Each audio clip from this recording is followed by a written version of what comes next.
Sir ഒരുപാട് പേരെ വാർത്ത വായിക്കുന്നതിലേക്ക് അല്ലെങ്കിൽ വാർത്ത റിപ്പോർട്ട് ചെയ്യുന്നതിലേക്കൊക്കെ കൊണ്ടുവന്നിട്ടുള്ളതാണ്. ഒരു നികേഷ് സ്കൂൾ എന്ന് തന്നെ അവകാശപ്പെടുന്ന ഒരുപാട് ശിഷ്യരുമുണ്ട്. നമുക്കൊരു ആളെ കൂടി ഒന്ന് പരീക്ഷിച്ചാലോ? ജാസിയെ കൊണ്ട് ഒരു വാർത്ത വായിപ്പിക്കാൻ വേണ്ടി ഇങ്ങനെ വളഞ്ഞു പിടിക്കണോ അല്ല, വിത്ത് പെർമിഷൻ വേണമല്ലോ നമ്മൾ ചോദിക്കാൻ. You are allowed.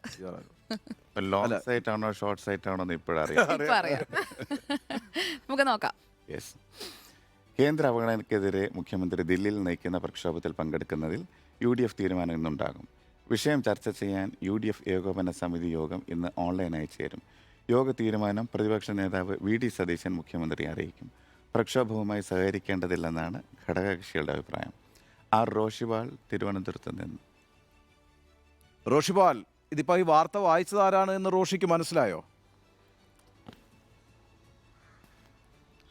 ഞാൻ അല്പം മുമ്പ് TV കണ്ടതുകൊണ്ട് ആളെ മനസ്സിലായി. എനിക്ക് ഏറ്റവും ഇഷ്ടപ്പെട്ട ഗായകനാണ് ജാസി ഗിഫ്റ്റ്. നമുക്കറിയാം, കേരളം ഒരു ഘട്ടത്തിൽ ജാസി ഗിഫ്റ്റിന്റെ ശബ്ദത്തിൽ പാടിയ ലജ്ജാവതി ഏറ്റെടുത്തതാണ് യുവാക്കളുടെ ഹരമാണ്.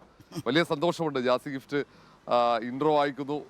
ജാസി ഗിഫ്റ്റിന്റെ ചോദ്യം കൂടെ ഉണ്ടെങ്കിൽ നന്നായിരുന്നു. അല്ല, ചോദ്യം ചോദിപ്പിക്കുന്നില്ല. ജാസി ഗിഫ്റ്റിന്റെ ഒരു കോൺസ്റ്റിറ്റ്യുവൻസി അല്ലല്ലോ. ഒരു ഘട്ടത്തിൽ എന്നൊക്കെ പറയുമ്പോ ഇപ്പോ റോഷിപാലിന്റെ തലയൊക്കെ നരച്ചതുകൊണ്ട് അതെ അതെ അതെ അതെ ഒരു കാലഘട്ടത്തിൽ സമപ്രായക്കാരാണ്. അതെ അതെ അതെ അഭിപ്രായക്കാരല്ല. ജാസി ഗിഫ്റ്റ് വളരെ ജൂനിയർ ആണെന്ന് തോന്നുന്നു, തല നരച്ച കാണുമ്പോ. റോഷി, വളരെ പ്രധാനപ്പെട്ടൊരു മീറ്റിംഗ് 35 വയസ്സിൽ എനിക്ക് 27 കന്നിയില് തികഞ്ഞിട്ടേ. അതെ, കന്നിയിലാണോ പിറന്നാള്?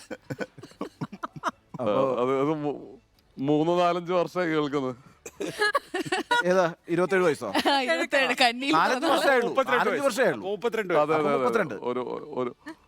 ഒരു അര വയസ്സ് കൂട്ടാൻ പറ്റുമോ ചോദിക്കോ ഉണ്ണി സാറേ? അല്ല, അത് ഞാനിങ്ങനെ ചോദിക്കാം, മൂത്തവരോടൊക്കെ നമ്മുടെ ഒരു ബഹുമാനം കാണിക്കണ്ടേ. അതുകൊണ്ട് നികേഷിനോട് ഞാൻ എപ്പോഴും ഒരു ബഹുമാനത്തോടെ നിൽക്കാറുള്ളൂ. ഇന്നത്തെ കൈ